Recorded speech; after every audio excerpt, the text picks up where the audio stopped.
மக்கள் முதல் வணக்கம். அனைவருக்கும் வணக்கம். நான் உங்களுக்கு சரித்திரத்தின் இடம் பிடித்ததை பற்றி பேச வந்துள்ளேன். திருநெல்வேலி மாவட்டத்தில் ஏட்டயபுரம் என்ற ஊரில் சின்னசாமியை இருக்கும் லட்சுமி அம்மாளுக்கும் 1882 ஆண்டு ஒரு ஆண் குழந்தை பிறந்தனர்.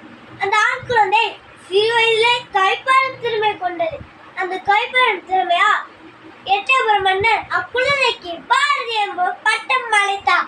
அப்பட்டத்தை வாங்கும் பொழுது அக்குழந்தைக்கு 11 வயதே ஆகும்.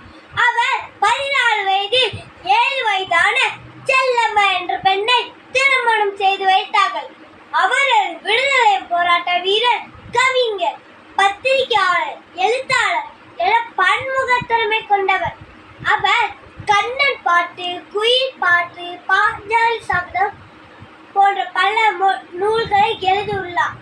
அவர் ஆங்கிலம், ஹிந்தி, தெலுங்கு, சமஸ்கிருதம், பிரெஞ்சு போன்ற பல மொழிகளை கற்றவர். அச்சமில்லை அச்சமில்லை அச்சென்பதில்லை என்று பாடி அந்நியனின் ஆதிக்கத்தை எதிர்த்து மக்கள் மனதில் தேசப்பற்றி வளர்த்தார். சொல்லின் உயர தமிழ் சொல்ல அதை தொழுது பழுதிரடி பாப்பா என்று பாடி குழந்தைகள் மனதில் தமிழ் மொழி நன்மை பெருமைகளை விதைத்தார். ஆணாதிக்க மேலும் இருந்த காலகட்டத்தில் பெண்ணுரிமைக்காக எதிர்த்து குரல் கொடுத்தார். பட்டங்கள் ஆள்வதும் சட்டங்கள் செய்வதும் பாரதி பெண்கள் நடத்த வேண்டாம் என்று பாடி பெண்ணுக்கு விழிப்புணர்வு கொடுத்தார். ஜாதி கொடுமைகளை வன்மையாக கண்டித்து ஜாதிகள் எல்லையடி பாப்பாம் குலத்தாழ்த்து உயர்த்தி சொல்லும் பாவம் என்று பாடி ஜாதி கொடுமைகளை வன்மையாக கண்டித்தார்.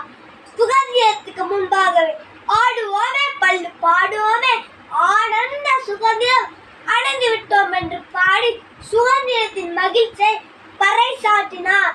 அவர் 1921 ஆண்டு 39ஆம் வயதில் தன்னின் உயிர் பிரிந்தார். அந்த சரித்திர நாயகன் யார் தெரியுமா?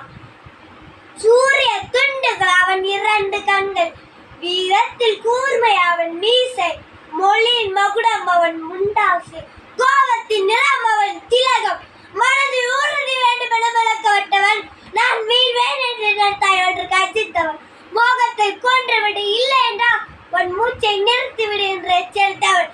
அவன் யார் தெரியுமா? நாம் முறுக்கு மீசைக்காரன், முண்டாசுக்காரன், எழுதுகோள் கொண்ட நம் மகாகவி பாரதியா. பாரதியை நாம் கொண்டாடும் பொழுது தமிழ் தன்னை தானே கொண்டாடிக் கொள்கிறது. நன்றி, வணக்கம்.